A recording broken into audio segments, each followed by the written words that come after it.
ابھی جو اسرائیل فلسطین کی جو وار چل رہی ہے یہ کوئی ایک کو انسیڈنس نہیں ہے اور یہ کوئی ایسی چیز بھی نہیں ہے جو لوگوں نے پریڈکٹ نہ کی ہو. 1871 میں ایک ایلبرٹ پائک نام کا بندہ تھا جس نے ایک لیٹر ریلیز کیا تھا اور اس نے اپنے لیٹر میں جو ہے 3 ورلڈ وارز پریڈکٹ کی تھی. ورلڈ وار 1 جو 1914 میں شروع ہوئی, ورلڈ وار 2 جو 1939 میں شروع ہوئی, اور ابھی ٹائم آ گیا ہے ورلڈ وار 3 کا. اب دیکھا جائے تو اسرائیل اور فلسطین کے بیچ میں جو کانفلکٹ چل رہا ہے اس کے بارے میں ہم لوگ تھوڑی سی ڈسکشن کریں گے اور اس میں ہم تھوڑا سا کلیئر کریں گے اس چیز کو کہ یہ ورلڈ وار 3 سے کیوں کنیکٹڈ ہے اور کیا ریزن ہے کہ جس کی وجہ سے ہم بہت قریب ہیں اپنے اینڈ ٹائمز کے. So let's get into it. اور 1 میں یہ ہوا تھا کہ جو ایلائز ہیں, ایلائز میں آ جاتے ہیں برٹش امپائر, فرینچ کا جو امپائر تھا, یو ایس ہو گیا, دی ایلائز ورسز جو جرمنس تھے اور جو آٹومن امپائر تھا جو پیلسٹائن کو گورن کر رہا تھا اس ٹائم پہ. ورلڈ وار 1 ان پارٹیز کے بیچ میں ہوئی تھی اینڈ انفارچونیٹلی برٹش امپائر اور یہ جو ایلائز ہیں یہ ان لوگوں نے ہرا دیا تھا آٹومن وغیرہ سب کو نا. تو آٹومیٹکلی اب جو وار جیتتا ہے پاور ساری اس کے پاس آ جاتی ہے, رائٹ. تو جو آٹومن امپائر جو کنٹرول کر رہا تھا پیلسٹائن کو وہ کنٹرول سارا چلا گیا برٹش امپائر کے پاس. تو برٹش امپائر کی مرضی ہے وہ جو بھی کرے. تم لوگوں کو پتہ ہے فساد سارا گورے ہی کرتے ہیں اگر دیکھا جائے تو. ریئلسٹکلی پاور کی جب بھی لڑائی ہمیشہ پاور کی جب بھی لڑائی ہوئی ہے نا گھوڑوں کی سائڈ سے زیادہ تر ہوئی ہے. ایسے ہی ہے, مود برٹش پاور میں تھا ایک ٹائم پہ, نیدرلینڈس تھا پاور میں, اس سے پہلے نیدرلینڈس تھا, اس سے پہلے فرانس تھا, ایسے ہی ہے ہمیشہ گھوڑے. تو آبویسلی اب برٹش امپائر جیسے ہم بات کر رہے تھے انہوں نے زائنسٹ جوز کو اجازت دے دی تھی, ان سے پرومس کیا تھا کہ بھائی آپ جاؤ مائگریٹ کرو پیلسٹائن میں. زائنسٹ موومنٹ کو سپورٹ کر رہے تھے وہ, اور وہ فنڈ بھی کر رہے تھے جس طرح تم نے بات کی تھی جو روتشائلڈ نے فنڈ کیا تھا. تو اب آبویسلی اگر اتنے سارے زائنسٹ جوز اٹھ کے اگر پیلسٹائن جا رہے ہیں تو وہاں کی جو عرب پاپولیشن ہے انہوں نے یہ چیز نوٹس کی ہے, صحیح ہے, کہ اتنے سارے جوز آ رہے ہیں. تو آبویسلی ان کو تھوڑا تھریٹ لگی یہ چیز, جو کہ جائز ہے اگر دیکھا جائے. تو انہوں نے پھر ریٹیلیٹ کیا اس وقت. پھر اس چیز کی وجہ سے جنگیں شروع ہو گئی تھی پیلسٹائن میں between the Arabs living over there and the Zionist Jews who were migrating to Palestine. تو ان دونوں کے بیچ میں کانفلکٹ شروع ہو گئے تھے. اچھا, جس کانفلکٹ کی تم بات کر رہے ہو نا وہ کانفلکٹ جو ہے شروع ہی اسی طرح ہوا تھا کہ جب فلسطین میں جو اس بنی اسرائیل کی قوم تھی جب وہ مائگریٹ کر رہی تھی تو فلسطینی جو تھے انہوں نے ان کو جگہ دی رہنے کے لیے. انہوں نے بیٹل ہوا ان کا, اس بیٹل کے دوران جو ہے وہ بنی اسرائیل کی قوم ہار گئی تو فلسطینیوں نے ان کو جگہ دی اپنے ساتھ رہنے کے لیے کہ آپ ہمارے ساتھ امن اور سکون کے ساتھ رہ سکتے ہیں. مگر انہوں نے کنڈیشن یہ لگائی کہ بھائی جتنے بھی اسرائیلی ہیں جو بنی اسرائیل کی قوم ہے ان کے پاس کسی بھی طرح کے ویپنز نہیں ہونے چاہیے. تو انہوں نے ان سے سارے ویپنز لے لیے, سارے جو ان کے چاقو تھے, تلواریں تھیں, نیزے تھے, سب لے لیا ان سے. اور اس ٹائم پہ جو بنی اسرائیل کی قوم تھی انہوں نے ایک اپنا خود کا ٹول بنایا جسے سلنگ شاٹ کہتے ہیں انگلش میں, اور وہاں سے جو ہے انہوں نے پھر بیٹلز دینا شروع کیے فلسطینیوں کے ساتھ. حالانکہ انہوں نے جگہ دے دی تھی فلسطینیوں نے کہ آپ رہ سکتے ہیں یہاں پہ امن اور سکون کے ساتھ. اور ظاہر سی بات ہے ہمارے اسلام میں بھی یہ ہے کہ اگر کوئی سرنڈر کر رہا ہے تو وہاں پہ آپ جو ہے پھر اس کے اوپر ظلم نہیں ڈھاتے. اب جیوز جو ہیں وہ ان کا جو ریلیجن ہے وہ تھوڑا سا ڈفرینٹ ہے, اور پلس اگر ہم زائونسٹ کی بات کریں تو وہ تو بالکل ہی ایکسٹریمز میں ایکسٹریم جوز ہیں وہ تو. بیسکلی جب ورلڈ وار 2 جب ختم ہوا تھا اس میں جو ہولوکاسٹ ہوا تھا اس کی وجہ سے تقریباً 6 ملین جوز جو ہے وہ ڈسپلیسڈ ہو گئے تھے. ان کے پاس کوئی رہنے کی جگہ نہیں تھی, ان کا لینڈ چھین لیا گیا تھا, اور بیسکلی جو ان کی میجورٹی پاپولیشن تھی ان کو مار دیا گیا تھا جرمنز نے, رائٹ, جرمنز نے. تو بیسکلی اس کا آفٹر میتھ یہ ہوا کہ جب ڈفرینٹ جو ہے نیشنز وغیرہ آئے, جب جوز جو ہیں انہوں نے اپنا پرسنل لینڈ ڈیمانڈ کیا تو immediately after the world war 2 1948 میں اسرائیل بنا. اب جب اسٹیٹ آف اسرائیل جب بنا تو اس کے آس پاس کے جو نیبرنگ عرب کنٹریز تھیں ان کو یہ بات اچھی نہیں لگی. وہ کافی اوفینڈ ہوئے اس چیز سے کہ یہ لینڈ ہم لوگ اون کرتے ہیں رائٹ فلی, ہم لوگ we've been on this land for hundreds of years. تو یہ ابھی جوز آ کے ایک دم سے کیسے رول کر سکتے ہیں اور 50-50 کیسے ڈیزرو کرتے ہیں when we've been living here for the past hundreds of years. تو بیسکلی 1948 میں فرسٹ عرب اسرائیل وار ہوئی تھی جس میں میجر عرب پلینگ کنٹریز تھیں اگینسٹ اسرائیل.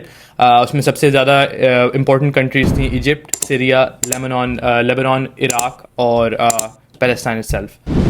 یہ وار کنکلوڈ ہوا تھا اس کے ایک سال بعد 1949 میں، اور اس میں 7.5 لاکھ 750,000 پیلسٹینینز جو ہیں وہ ڈسپلیس ہو گئے تھے. ان کے پاس رہنے کی جگہ نہیں تھی کیونکہ اسرائیل جو تھا وہ وار جیت گیا تھا. وارز مطلب تم کہہ رہے ہو وارز شروع کس طرح ہوئی تھی؟ ایز ان جرمنز نے اوپریس کیا جوز کو. صحیح ہے. ورلڈ وار 2 ختم ہو گیا، کنکلوڈ ہو گیا. اس کے بعد پھر جوز رہ گئے کہیں کے بھی نہیں رہے وہ. نہیں رہے کہیں. صحیح ہے. جو زائنسٹ جوز تھے. تو تم کہنا چاہ رہے ہو کہ انہوں نے مائیگریٹ کیا پیلسٹائن کی طرف کیونکہ وہ بلیو کرتے تھے کہ پیلسٹائن میں ہمارا سیپریٹ ہوم لینڈ ہونا چاہیے. جب انہوں نے مائیگریٹ کر لیا وہاں پہ تو مجھے سمجھ نہیں ہے، مطلب مائیگریٹ انہوں نے کیا تو ہے اوبیسلی، پھر عربز نے ریٹیلیٹ تو کیا ہوگا نا. نہیں، وہ ایگزیکٹلی ورلڈ وار 2 کے بعد جب ہولوکاسٹ ہوا تھا نا، تو یونائٹڈ نیشنز نے ایک ریزولوشن پاس کی تھی کہ جو اسٹیٹ آف اس ٹائم پہ جو پیلسٹائن تھا وہ کافی بڑا تھا، تو انہوں نے یہ ریزولوشن پاس کی تھی کہ کیونکہ یہ جیوز ریفیوجیز ہیں، ان کے پاس رہنے کی جگہ نہیں ہے، تو انہوں نے یہ بولا تھا کہ 50-50 لینڈ ہم لوگ نا آدھا جیوز کو اور آدھا مسلمس کو دیں گے، جس میں جو میجر پارٹس تھے جیروسلم کے وہ اسرائیل نے کلیم کر لیے، جیوز نے کلیم کر لیے.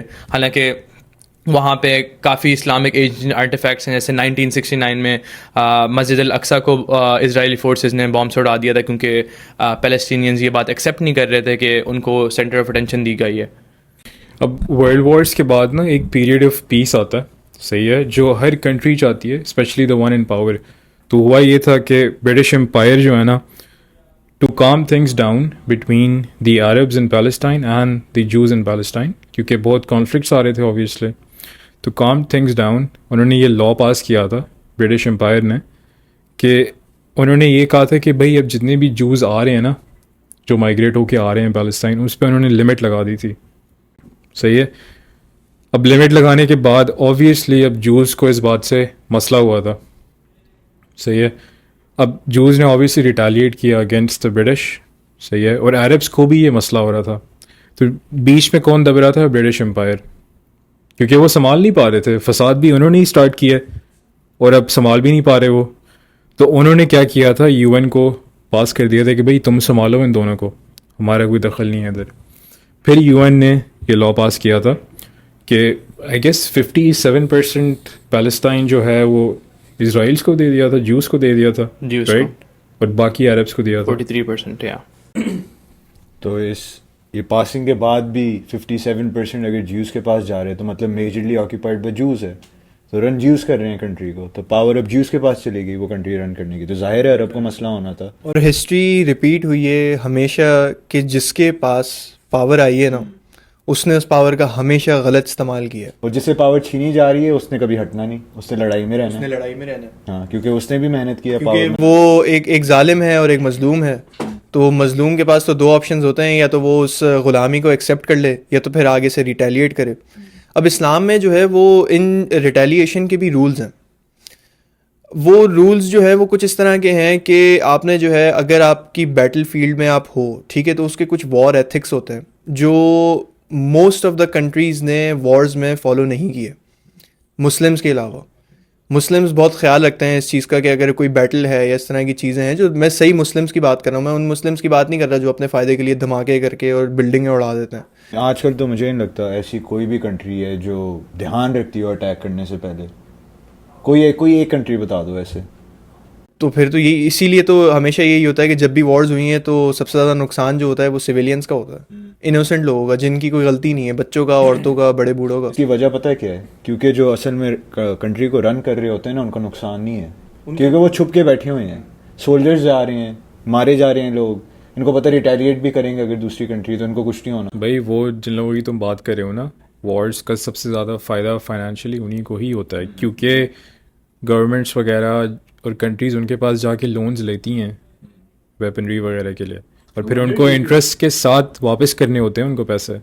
یہ جو ہے یو این نے پیلسٹائن کو 37% انٹرسٹ پہ اپنے ویپنس سپلائی کیے ہیں ابھی بھی، اور میری کو 37% $4 بلین فنڈنگ دیتے ہیں اسرائیل کو ہر سال ایوری ایئر. ابھی یو ایس کا جو ہے وہ انہوں نے $38 بلین سائڈ میں کیے ہیں اسرائیل کو دینے کے لیے اگلے 4 سال تک $38 بلین.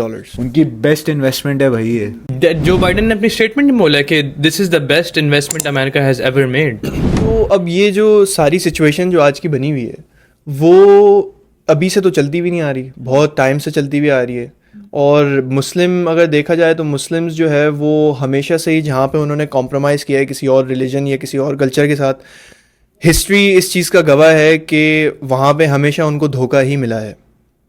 چاہے ہم انڈیا پاکستان کی بات کریں, چاہے ہم اسرائیل اور اسرائیل اور فلسطینیوں کی بات کریں, ہر جگہ پہ جہاں جہاں مسلمانوں نے, ایون کہ اس سے بھی پہلے آپ صلی اللہ علیہ وسلم کے زمانے میں بھی جہاں جہاں مسلمانوں نے کمپرومائز کیا ان کو بیک بائٹ کیا گیا ہے ادھر. تو یہ جو ایک جو چلتا ہوا آ رہا ہے نا کہ مسلمز اور نان مسلمز کا, یہ بہت ٹائم سے چلتا ہوا آ رہا ہے اور یہ اتنی جلدی ختم بھی نہیں ہونے والا.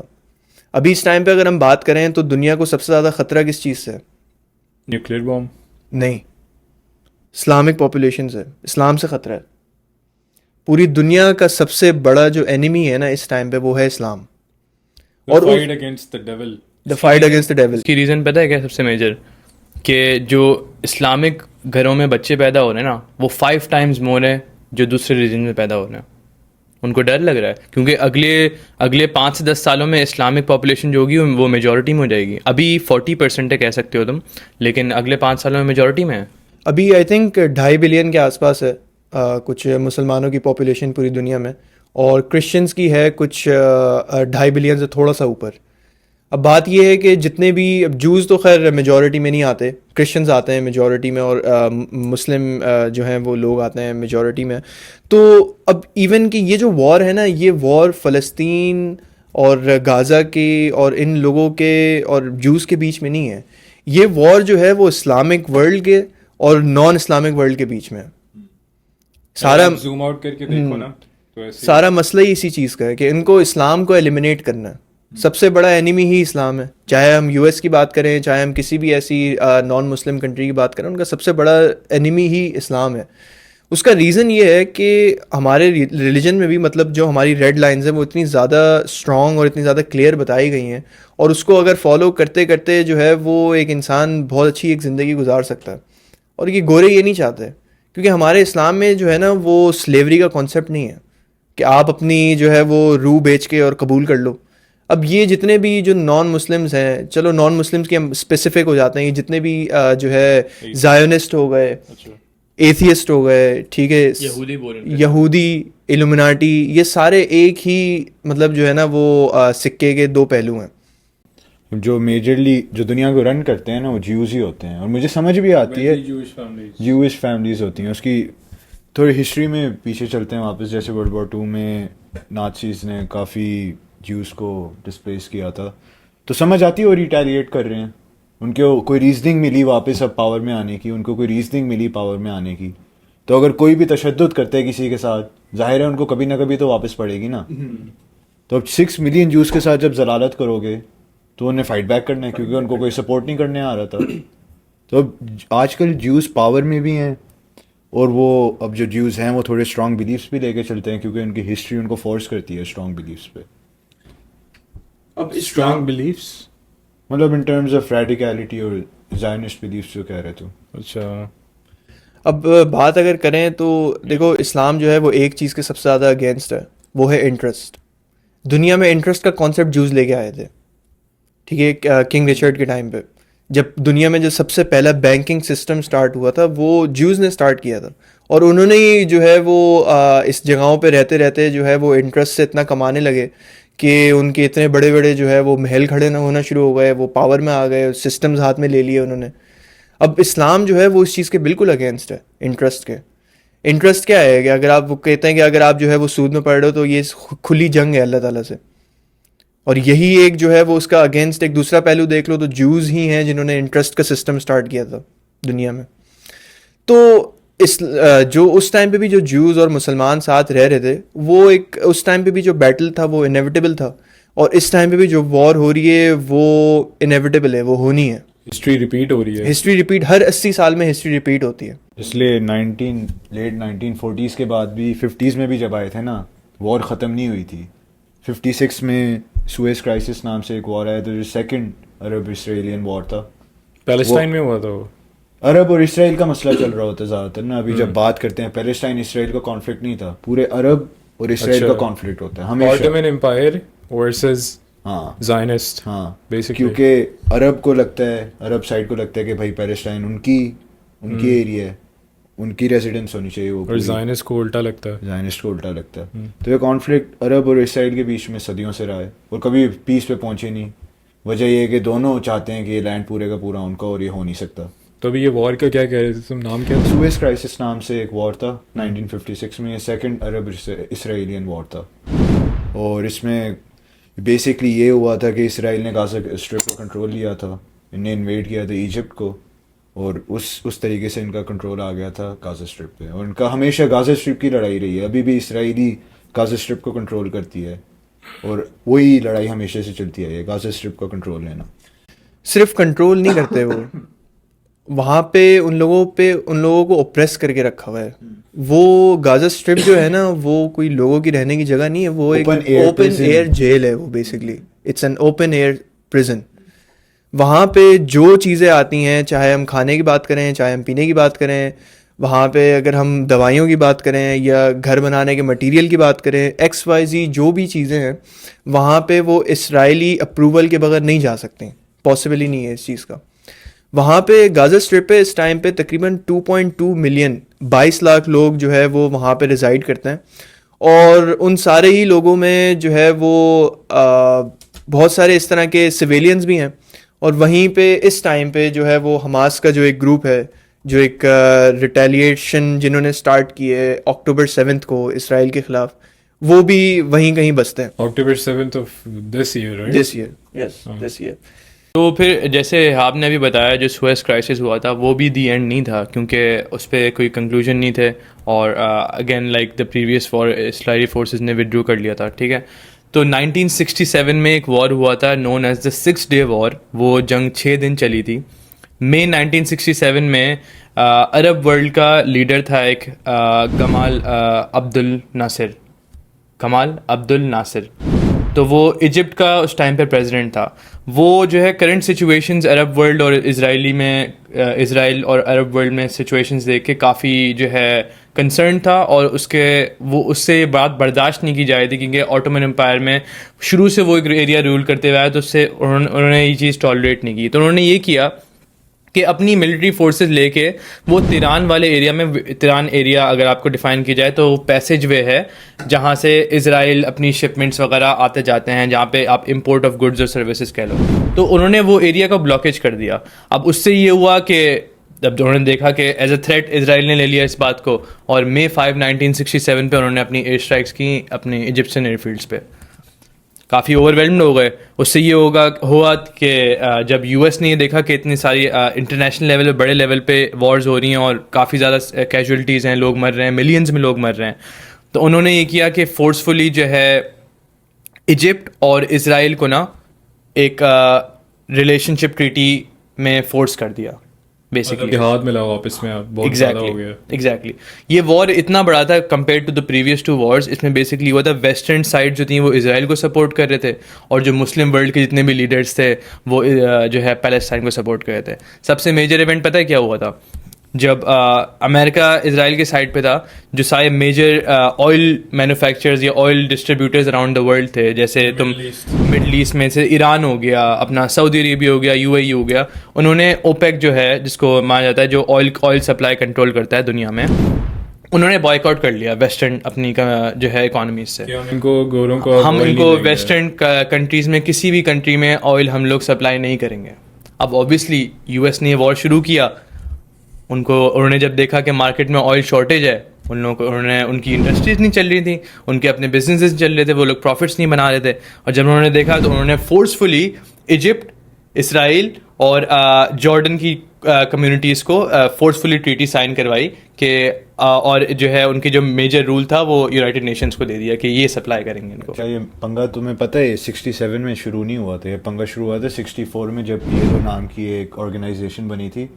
وہ آرگنائزیشن کا گول یہ تھا کہ سارے فلسطینینس کو نا ایک آرگنائزیشن کے انڈر لانا, اور اس آرگنائزیشن کا گول یہ تھا کہ پورے اسرائیل کو ڈسٹروائے کر دینا, تباہ کر دینا. اور اس کے انڈر پھر عرب جو ساری کنٹریز ہیں نا وہ ایگریمنٹ میں تھی وہ راضی تھی اس گروپ سے. عرب یا پھر مسلم کنٹریز؟ نہیں عرب کنٹریز, صرف عرب کنٹریز, ہاں. وہ ایگریمنٹ میں تھی اس آرگنائزیشن کے ساتھ, جس سے اسرائیل کو ظاہر ہے مسئلہ ہونا تھا کیونکہ ان کو ڈسٹروائے کرنے کے لیے بنائی گئی ہے. تو جب یہ آئی 64 میں, یاسر عرفات تھا اس ٹائم میں چیئرمین اس آرگنائزیشن کا, تو یہ 6 ڈے وار اس کے بعد شروع ہوئی تھی. 6 ڈے وار, ہاں 6 ڈے وار شروع ہوئی, پھر وہاں سے فلی کرنا پڑا پیلسٹینینس کو کیونکہ اسرائیل جیت گئی تھی یہ وار. 1.2 ملین پیلسٹینینز اس وار میں کیجولٹیز تھیں, انکلوڈنگ بچے. ہاں, پھر وہاں سے جارڈن گئے تھے, پھر جارڈن میں ان کا ہیڈ کیونکہ انہوں نے ختم نہیں ہوئی تھی. انہوں نے صرف غازہ اسٹرپ کو ٹارگیٹ نہیں کیا تھا, انہوں نے ان جنرل, وہ یہ نہیں دیکھ رہے تھے کہ ہمارے 80 لوگ مارے ہیں تو ہم ان کے جو ہے 80 ہی ماریں گے. نو, سیم پروپورشن نہیں تھی, کیونکہ اس ٹائم پہ اگر دیکھا جائے پروپورشنٹلی تو ہر ایک اسرائیلی بندے کی موت پہ 27 پیلسٹینینز کی موت ہو رہی تھی بیسکلی. اب حماس نے بھی تو یہی کیلکولیشن استعمال کر کے جو ہے 2006 میں ان کے اسرائیلی سولجر کو کڈنیپ کیا اسرائیل میں گھس کے, اور پھر جب ان کو کڈنیپ کیا تو ان سے اسرائیلیوں سے ڈیمانڈ کی کہ بھئی ہمیں جو ہے وہ تقریباً 1000 فلسطینی جو ہیں وہ رہا چاہیے. اب اسرائیل نے اس ٹائم پہ اور بہت ٹائم سے ہزاروں فلسطینیوں کو جو ہے اپنے جیلوں میں بند کر کے رکھا ہوا ہے. تو حماس کا جو جب یہ فارم ہوئی فاؤنڈیشن, اور اس کے بعد جو ہے 2006 میں جو ان کا آپریشن تھا جس میں انہوں نے اس سولجر کو کڈنیپ کیا, اس کے بدلے میں تقریباً 1027 فلسطینیوں کو ریلیز کیا گیا. اور اس کے بعد اس طرح کی بہت سارے ایونٹس آئے جہاں پہ حماس نے جو ہے وہ اسرائیلیوں پہ حملہ کیا اور ان کے لوگوں کو کڈنیپ کیا, اور اس کے بدلے میں جو ہے ایون کہ اتنا بھی انٹینس ہو چکا تھا یہ معاملہ کہ ڈیڈ باڈیز, ان سولجرز کی ڈیڈ باڈیز کے جو ہے وہ اگینسٹ میں انہوں نے فلسطینیوں کی رہائی مانگی کہ ہم آپ کو ڈیڈ باڈیز دیں گے آپ کے سولجرز کی, اور آپ ہمیں ہمارے فلسطینی جو ہے جو آپ نے ناجائز طریقے سے جیلوں میں بند کر کے رکھا ہوا ہے ان کو ہماری طرف واپس بھیجو. تو یہ ایک بہت ٹائم سے جو ایک چلتا ہوا آ رہا ہے, اور ایون کہ ابھی بھی جو کرنٹ سچویشن ہے اس پہ حماس نے جو یہ الاقصی فلڈ کا جو آپریشن سٹارٹ کیا ہے اس میں اسرائیل کے خلاف, زائنسٹ کے خلاف, وہ اتنا بڑا آپریشن ہے, اور اتنا بڑا آپریشن جو ہے وہ اسرائیلیوں کو خبر ہی نہیں رہی اس چیز کی کہ یہ ہونے والا ہے. امریکہ ان کے ساتھ ہے, ساری انٹیلیجنس ان کے پاس ہے, ان کو یہ نہیں پتا چلا کہ اتنا بڑا اٹیک ہم پہ ہونے والا ہے. نہیں, اس کے علاوہ بھی جب اٹیک ہوا ہے نا 6 گھنٹے بعد انہیں ڈپلوائے کیے لوگ اٹیک کو کمبیٹ کرنے. کچھ ریڈی نہیں تھا ان کا, کیونکہ ریڈی نہیں تھے نا وہ, ان کو پتہ نہیں تھا. ایسا ہو نہیں سکتا, غازہ اسٹرپ اسرائیل کے کنٹرول میں, تو اگر راکٹس ان کے تھرو غازہ اسٹرپ کے تھرو ہی جانے تھے, اگر راکٹس جانے تھے نا, تو ایسا ہو سکتا ہے اسرائیل کو خبر نہ ہوئی ہو. نہیں, تم کہہ رہے تھے نا بہانا چاہیے ان کو, تو ان کو مجھے لگتا ہے بات سمجھ آتی کہ ان کو بہانا چاہیے تھا, کیونکہ جس لیول پہ اب اٹیک کر رہے ہیں نا وہ, مجھے لگتا ہے سارا پلان تھا, کیونکہ ریٹیلیشن نہیں ہو رہی, کیونکہ غازہ اسٹرپ سے آگے جا چکے ہیں, تو تمہیں ویسٹ بینک تک جا رہے ہیں جو ایجپٹ کے کنٹرول میں. تو بیسکلی تم یہ بات کر رہے ہو کہ اسرائیل نے خود حماس کو یہ موقع دیا ہے کہ وہ آ کے حملہ کر کے لوگوں کو ہمارے مارے تاکہ ہم ریونج میں جتنے مار سکے اتنے ماریں. نہیں, ان کا یہ پرپز نہیں ہے, ان کا اگین یہ پرپز ہے کہ وہ ٹیک اوور کریں پیلسٹائن کو. میں تمہیں بتاتا ہوں کیوں. اب جیسے حماس نے حملہ کیا, 1400 جو ہے کیجولٹیز ہوئیں وغیرہ, اور لوگوں کو کیپٹیو بھی لیا. اب انہوں نے 6 گھنٹے بعد کیوں اس وجہ سے لیا, کیونکہ ان کو ایک ریزن اس وجہ چاہیے کہ ان کو کنٹری میں ٹیک اوور کریں. اب جب وہ اسٹرائکس کر رہے تھے نا, انہوں نے بیفور ہینڈ 1 ملین پیلسٹینینس کو آلریڈی وارن کر دیا تھا کہ تم لوگ یہ ایریا ایویکویٹ کر دو, ہم لوگ یہاں اسٹرائکس کرنے والے ہیں. اس کا کیا مطلب ہوا؟ دل کے بہت اچھے ہیں. انہوں نے بتایا کہ ہم لوگ with in the next 72 hours ہم لوگ اسٹرائکس کریں گے, تم یہ ایریا ایویکویٹ کر دو. تو ان کا مین پرپز پیلسٹینینس کو مارنا نہیں تھا, کنٹری ٹیک اوور کرنا تھا. اب پتہ ہے کیا, جہاں پہ اگر ہم ٹیک اوور کی بات کریں نا, تو حماس نے جب اکتوبر 7 کو جب ان پہ حملہ کیا تھا, تو انہوں نے ایک جگہ سے حملہ نہیں کیا, انہوں نے جو ہے پورا پلان بنایا کہ بہت سارے جو ہے وہاں پہ انہوں نے جگہوں پہ اپنے سولجر چھوڑے ہوئے تھے, اور پھر جب یہ جو میوزک کانسرٹ ہو رہا تھا ان لوگوں کی جو 7 دن کی چھٹی ہوتی ہے اسرائیلیوں کی, وہ منا رہے تھے یہ لوگ, تو اس کا بالکل لاسٹ ڈے تھا. تو وہاں پہ اس کانسرٹ میں جو لوگ مطلب پارٹی شارٹی کرنے کے لیے آئے ہوئے تھے اپنی, پہلے تو ان کو مارا, اور پھر وہاں سے جو لوگ بھاگے, اور وہ جس جگہ سے بھاگے تھے وہاں پہ حماس کے سولجرز کھڑے ہوئے تھے, اور ان کو وہ کڈنیپ کر کے لے گئے. تقریباً 100-150 لوگ کے آس پاس انہوں نے کڈنیپ کیے وہاں سے, اور وہ غازہ اسٹرپ میں لے گئے. اب حماس کو یہ چیز پتہ تھی کہ اسرائیل نے اگر اٹیک کرنا ہے تو انہوں نے بالکل بے رحم طریقے سے اٹیک کرنا ہے. انہوں نے یہ نہیں دیکھنا کہ کہاں سویلینز ہیں کہاں بچے ہیں, کیونکہ ان کی وار ایتھکس نہیں ہے ان کے پاس, ان کو اس چیز سے فرق نہیں پڑتا. حماس کی بھی نہیں ہے, حماس کی بھی نہیں ہے, وہ ایک الگ بات ہے. مگر حماس جو ہے وہ دیکھا جائے تو ایک مائنورٹی ہے, ٹھیک ہے, مگر اسرائیل کے پاس جو ہے وہ پاورز ہیں, ان کے پاس سپورٹ ہے, ان کے پاس بہت ساری ایسی چیزیں ہیں جو حماس کے پاس اویلیبل ہے ہی نہیں. یار لیکن وار کی مین ریزن یہ کیونکہ اسرائیل ہی کنٹرول کرتا ہے غازہ اسٹرپ, تو اگر اٹیک ہو بھی رہا ہے اسرائیل کے اوپر تو وجہ یہی ہے کہ ان نے انویڈ کیا ان کے لینڈ, تو اٹیک تو ہونا ہی تھا انیویٹیبلی. اب اٹیک تو ہوا ہے ٹھیک ہے, مزے کی بات یہ ہے کہ حماس نے جو لوگوں کو کڈنیپ کیا, جو سویلینز کو, اب ان کو پتہ تھا کہ بھائی یہ اسرائیل نے جو ہے اٹیکس وغیرہ کرنے ہیں, تو ان کے پاس جو نا ایک پلان پورا موجود تھا پہلے سے, جو اس ٹائم پہ شاید انہوں نے ایگزیکیوٹ نہیں کیا مگر اب وہ ایگزیکیوشن میں ہے. انہوں نے ان سویلینز کو, جو سولجرز اور سویلینز کڈنیپ کیے تھے, ان کو نا غازہ اسٹرپ میں الگ الگ ایریاز میں رکھ دیا جا کے, تاکہ اسرائیل جو ہے نا وہ پوری غازہ اسٹرپ کو بوم نہ کر سکے. مگر اسرائیل نے جو ہے وہ ان ریٹرن کیا کیا, انہوں نے سب مارا ہے انہوں نے. اور ان کو پتہ تھا اسرائیلین سویلینز ہیں وہاں پہ, اسرائیلی سویلینز ہیں, پھر بھی اس میں صرف اسرائیلی سویلینز نہیں تھے, اس میں دوسری کنٹری کے جیوز بھی تھے, امریکن جیوز بھی تھے, اس میں دوسری جگہوں کے جیوز بھی تھے, اسرائیلی جیوز بھی تھے, صرف اسرائیلی لوگ نہیں تھے وہاں پہ کافی الگ الگ جگہوں کے جیوز آئے ہوئے تھے. ہاں کافی الگ الگ جگہ کے جیوز تھے ان کے پاس جو انہوں نے کڈنیپنگ کی تھی. تو مگر اسرائیل نے اس چیز کا دھیان نہیں دیا, انہوں نے بے تحاشا بومبنگ کی ہے وہاں پہ. اور مزے کی بات یہ ہے کہ حماس کے پاس جو اکوپمنٹ ہے, جو ان کے پاس ویپنری ہے نا, وہ اتنی کوئی ماڈرن ٹیکنالوجی ویپنری نہیں ہے, بہت اولڈ اسکول ان کے پاس ویپنری ہے.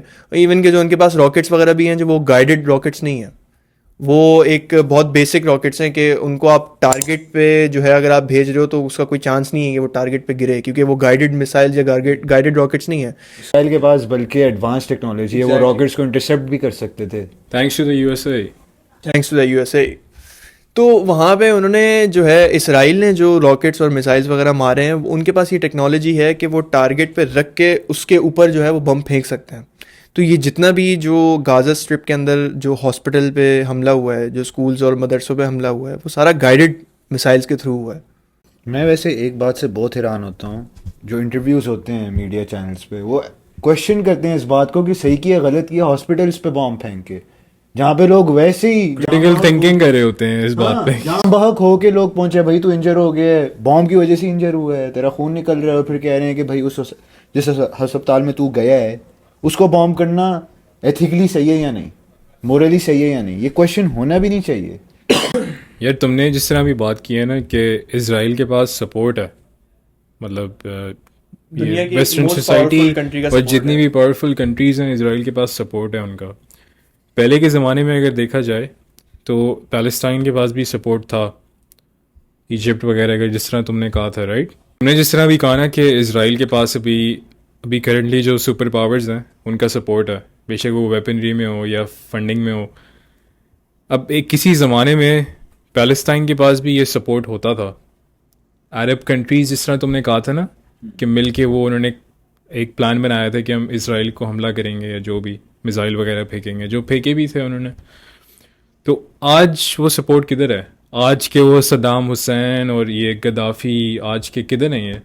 آج تو میں دیکھ رہا ہوں آج کل in today's day and age Palestine کے لیے کوئی عرب کنٹری اس طرح مطلب آواز نہیں اٹھا رہی. ایران کے علاوہ ایک وجہ مجھے لگتی ہے کیونکہ اب جو وار ہوگی نا, اس میں صرف گولیاں نہیں چلنی, اس میں نیوکلیئر بامبنگ ہونی ہے. یار ایک اور بات بھی ہے, ہاں میں جس طرح کہہ رہا ہوں نا کوئی آواز نہیں اٹھا رہا, تھوڑا اگر ہم پیچھے لے کے جائیں اس کو, صدام حسین کی اگر ہم بات کریں یا غدافی کی بات کریں, وہ کافی اگینسٹ تھے زائنسٹ جوز کے, صحیح ہے. تو یو ایس کی بھی انوالومنٹ آٹومیٹکلی تھی ادھر, رائٹ. تو ان کے ساتھ کیا ہوا تھا تھوڑا بتاؤ گے لوگوں کو ڈیٹیل میں؟ یہ اب لوگ بولیں گے صدام حسین کے ساتھ کیا ہوا تھا, بیسکلی ناٹ جسٹ ہم, جس نے بھی ریٹیلیٹ کیا تھا اگینسٹ دی زائنسٹ. بہت زیادہ میجر لیڈرز تھے, جیسے اپنا لیبیا کا وہ تھا غدافی تھا, صدام حسین عراق سے تھا, ایران کا لیڈر تھا اس ٹائم پہ, ضیاء الحق تھا پاکستان میں جو اتنا پیلسٹین کا سپورٹ کرتا تھا, مسلمس کے ساتھ سپورٹ میں تھا, اور وہ جیوز کو لٹرلی اپوز کرتا تھا بندہ. اور یہ سب اگر چیزیں دیکھی جائیں تو یہ کنیکٹڈ یو ایس سے ہیں, کیونکہ ان سب میجر لیڈرز کو مروایا کیوں ہے؟ یو ایس نے مروایا, کیونکہ ان کا بینیفٹ نہیں ہو رہا تھا ڈکٹیٹرشپ سے. کوئی بھی اگر کنٹری ڈکٹیٹرشپ کر رہی ہے تو اس میں ان کا نقصان ہے, اور اس نقصان کی وجہ سے وہ کوئی بھی اگر ڈکٹیٹر لیڈر آئے گا اس کو زندہ رہنے نہیں دیں گے, کیونکہ ان کا ایجنڈا خراب ہو رہا ہے. مروایا کیوں تھا ایگزیکٹلی؟ کیونکہ obviously وہ ریٹیلیٹ کر رہے تھے نا اگینسٹ کورس, وہ نہیں جوز کا سپورٹ ہے یو ایس کے پاس. ایز این الٹا بول رہا ہوں میں, یو ایس کا سپورٹ ہے جوز کے پاس. 1974 میں OIC کا سمٹ ہوا تھا, سمٹ نمبر 2. OIC بیسکلی یہ ہے کہ organisation of international Islamic leaders, اور اس ٹائم پہ پاکستان میں ہوا تھا, پاکستان میں لاہور میں سمٹ ہوا تھا 1974 میں. تو کافی اس ٹائم پہ جو میجر ورلڈ اسلامک ورلڈ میں پلیئرس تھے, لیڈرس تھے, وہ آئے تھے. سمٹ اس وجہ سے بٹھایا تھا تاکہ وہ پلان بنا سکیں مل کے یونٹی میں کہ وہ اسرائیلیز سے کیسے لڑ سکیں بیسکلی, کیونکہ مسلمس کی جو ہے وہ ٹالریشن, وہ ان کی پیشنس ٹیسٹ آؤٹ کر رہے تھے وہ لوگ, ان سے نہیں برداشت ہوا جا رہا تھا کہ ایک ویسٹرن کلچر اور جوز جو ہے وغیرہ آ کے ان کی کنٹری میں رول کر رہے ہیں, ان کے پیلسٹائن میں رول کر رہے ہیں, ان کے کلچرس کو اڈیپٹ کر رہے ہیں بیسکلی. تو ویسٹرن کا سپورٹ تھا, تو ساری جو ہے عرب کنٹریز یونٹی میں آ گئے. اس میں سارے میجر لیڈر تھے. کنگ فیصل تھا, ٹھیک ہے, گدافی تھا لیبیا کا, اس ٹائم پہ صدام حسین تھا, بھٹو تھا لیڈرشپ میں, اور کافی میجر جو ان کا ملا کے نا ان کے پاس کافی پاور تھی, not in terms of just wealth but military بھی. تو وہ مل گئے تھے, اور یو ایس نے کیا کیا بیسکلی ان کو ایز اے تھریٹ دیکھا, کیونکہ انہوں نے دیکھا کہ سارے میجر لیڈرز اسلامک کنٹریز کے آ گئے ہیں خلاف, تو ان کو ایز اے تھریٹ دیکھا, اور انہوں نے بولا کہ ہم پہ حملہ کبھی بھی کر سکتے ہیں. تو انہوں نے یہ لٹرلی پلان آؤٹ کی اسیسینیشنز ایک ایک لیڈر کی 1 by 1. جنرل ضیاء الحق کیسے مرا تھا, ہاں بولے پلین کریش ہو گیا ہوا میں, اس کی پلین میں بام تھا, پھٹ گیا بام. گدافی کے ساتھ کیا ہوا تھا, اس کو لٹرلی اسی کی اپنی قوم نے سڑکوں پہ گھسیٹا تھا, لٹرلی گھسیٹ کے مارا تھا, ٹارچر کر. کیوں؟ صدام حسین کے ساتھ کیا ہوا تھا, جو صدام حسین کا جب ٹرائل چل رہا تھا 2007 میں یا 2006 میں, تو جو پہلا جج تھا نا وہ صدام حسین کو پیورلی اس کے ایکشنز پہ جج نہیں کر رہا تھا. اس کو پتا تھا اس نے مسلمس کے لیے فائٹ کیا ہے اور اس نے مسلمس کو سپورٹ کیا ہے, وہ اس جج کو نکال دیا کیونکہ وہ ان فیور آف صدام کر رہا تھا. اور دوسرا جو جج آیا پھر اس کو US نے خریدا ہوا تھا. لٹرلی صدام حسین نے کورٹ میں you are dog, you are bought by the US government, ہاں بولا تھا اس نے, لٹرلی اس نے یہ ورڈنگ بولی ہے, کیونکہ وہ جج خریدا ہوا تھا. اس جج نے اس کو فوراً سینٹینس ٹو ڈیتھ کر دیا. اور اسی کے بعد ایک اور کافی میجر ایونٹ ہوا تھا سعودی عربیہ میں, جو کنگ شاہ فیصل کا بھائی تھا. بیسکلی US گورنمنٹ نے اور US فورسز نے ان کو برائب کیا تھا کہ ہم آپ کو جو ہے سعودی عربیہ کا لیڈر بنائیں گے اگر آپ اپنے بھائی کو مروا دو. اس کے بھائی کو کیوں مروا دو؟ کیونکہ اس کا بھائی جو تھا وہ ویسٹرنائزیشن کے خلاف تھا اور وہ مسلمس کو, پیلسٹینس کو سپورٹ کر رہا تھا. اور عربز اس ٹائم پہ کافی بڑے نیشن میں تھے, پاور میں تھے اس ٹائم پہ, کافی اسٹرانگ یونٹی تھی ان کی. مطلب وار اب سالوں سے ویسٹرن ورسز عرب ایگزیکٹلی چل رہی ہے. ادھر ہی آ جاتی ہے ایگزیکٹلی. جیسے مصطفیٰ نے اس لیٹر کی بات کی, البرٹ پائک کی, اس نے 3rd لیٹر میں 1871 میں یہ بات انٹیسپیٹ کی تھی کہ یہ وار ہوگی, World War 3 جو بھی ہونی ہے اس نے پہلے سے لکھا ہوا ہے اس میں, اور World War 1 اور World War 2 جو اس لیٹر میں لکھا ہے اسی طرح ہی ہوا ہے سب.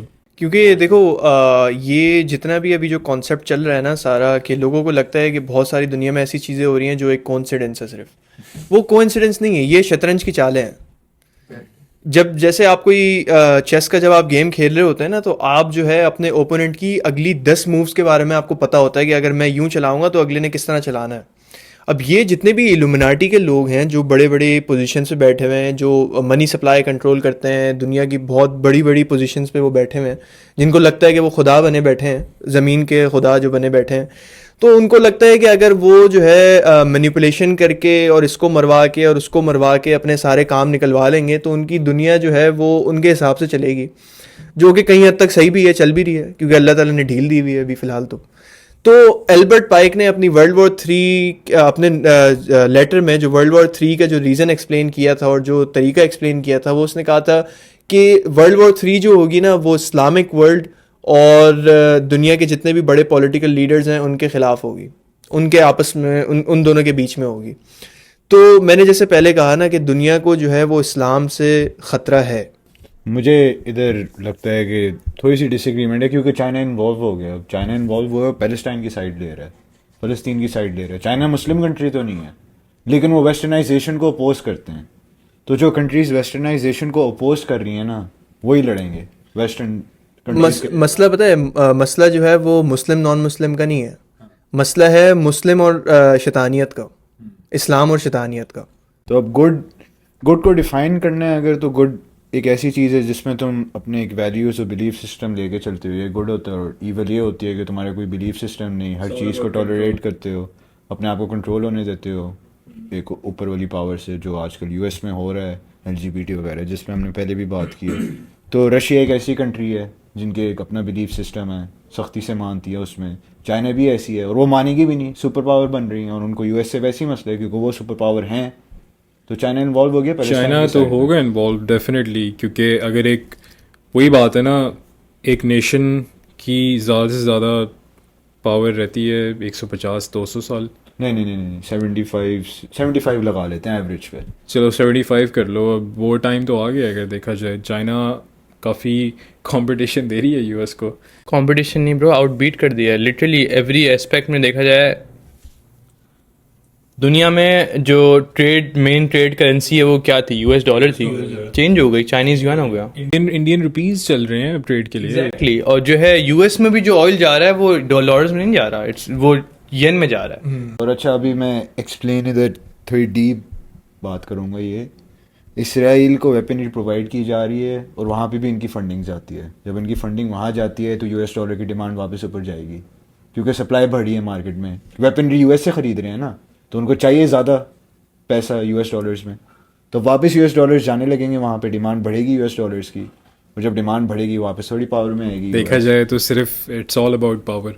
میں اس پہ تھوڑا سا ایکسٹینڈ کروں گا. ابھی جیسے یو ایس نے جو ہے اپنی سب سے بڑی وار شپ اسرائیل کی سپورٹ میں بھیجی ہے, اور ان کا گول کیا ہے کہ ایلیمنیٹ کس کو کرنا ہے, ایک 41 کلومیٹر لمبی جو ہے غازہ اسٹرپ کو, جہاں پہ 2.2 ملین لوگ رہتے ہیں. وہ ان کے لیے تھریٹ ہے, جس میں یو ایس نے سب سے بڑی اپنی وار شپ بھیجی ہے, جو ان کی بیسکلی شپ ہے جہاں پہ فائٹر جیٹس ان کے جو ہے وہ وہاں پہ لینڈ ہوتے ہیں. تو اب اگر دیکھا جائے اسی طرح جو ہے وہ ایران جو فل سپورٹ میں, ایران کہتا ہے کہ ایران کا جو پریزیڈنٹ ہے وہ کہتا ہے کہ ہم نے جو ہے وہ حماس کی کسی بھی طریقے سے مدد نہیں کی ہے اور کسی بھی طریقے سے فنڈنگ نہیں کی ہے, مگر ان کے کاز میں اور ان کے پرپز میں ہم ان کے ساتھ ہیں. اب اسی طرح جو ہے وہ ابھی کچھ ٹائم پہلے جو ہے وہ یہ نیوز بھی آ رہی تھی کہ ایرانی پریزیڈنٹ نے جو ہے وہ حماس کی ہیلپ کی ہے اس پورے جو ہے بیٹل کو سٹارٹ کرنے کے لیے. بٹ ایرانی پریزیڈنٹ نے صاف آ کے یہ کہا کہ ہم نے کسی بھی طرح کی ان کی مدد نہیں کی ہے, مگر ہم ان کے ساتھ ہیں, ہم ان کے سپورٹ میں ہیں. ایران ایک پہلی ہی کنٹری ہے جس نے اوپنلی آ کے یہ بات بولی ہے کہ ہم جو ہے وہ حماس کے ساتھ ہیں, ان کو کسی بھی طرح کا سپورٹ چاہیے, ہم ان کو سپورٹ کریں گے. اسی طرح چائنا جو ہے وہ اب اپنی جو ہے وہ سپورٹ کے لیے آ رہا ہے, مگر مزے کی بات یہ ہمارا پاکستان تو کہیں بہت پیچھے ہی رہ گیا. پاکستان کہاں سے ہے, وہ اپنے حالات نہیں سدھار پا رہا, دوسروں کو سدھارنے پھرے گا. پاکستان میں بھی کیسے حالات سدھریں گے؟ وہ ایک بندہ آیا عمران خان, چیزیں چینج کرنے کی اس نے بیچارے نے کوشش کی, وہی جس کی تم نے جو مسلم لیڈرز کی بات کی کہ انہوں نے چاہا کہ بھائی ہم ایک اسلامک نیشن بنائیں, کہ اسلامک جتنی بھی کنٹریز ہیں وہ ساری ایک ساتھ ہو کے چلیں, تو دنیا سے ہمیں کوئی خطرہ نہیں ہے. تو عمران خان نے بھی یہی چیز کرنے کی کوشش کی. جب وہ پاور میں آیا تو اس نے سب سے پہلی یہی چیز کوشش کی کہ وہ دنیا کی مطلب جتنی بھی اسلامک کنٹریز ہیں ان کو ایک ساتھ کر لے. پاکستان کی انٹرنیشنل مارکیٹ میں اور انٹرنیشنل جو ہے وہ واٹرز میں اپنی عزت بنانے کی کوشش کی, کنیکشنز بنانے کی کوشش کی. بٹ کیا ہوا, امریکہ گھسا اس چیز میں, جتنی بھی اس کے جو ہے وہ سپورٹرز تھے ان کو بھی خرید لیا, جو اگینسٹ میں تھے وہ سارے ایک ساتھ ہو گئے, اٹھا کے جیل میں ڈال دیا اس کو. عمران خان پہ تھوڑا چھڑوں گا میں.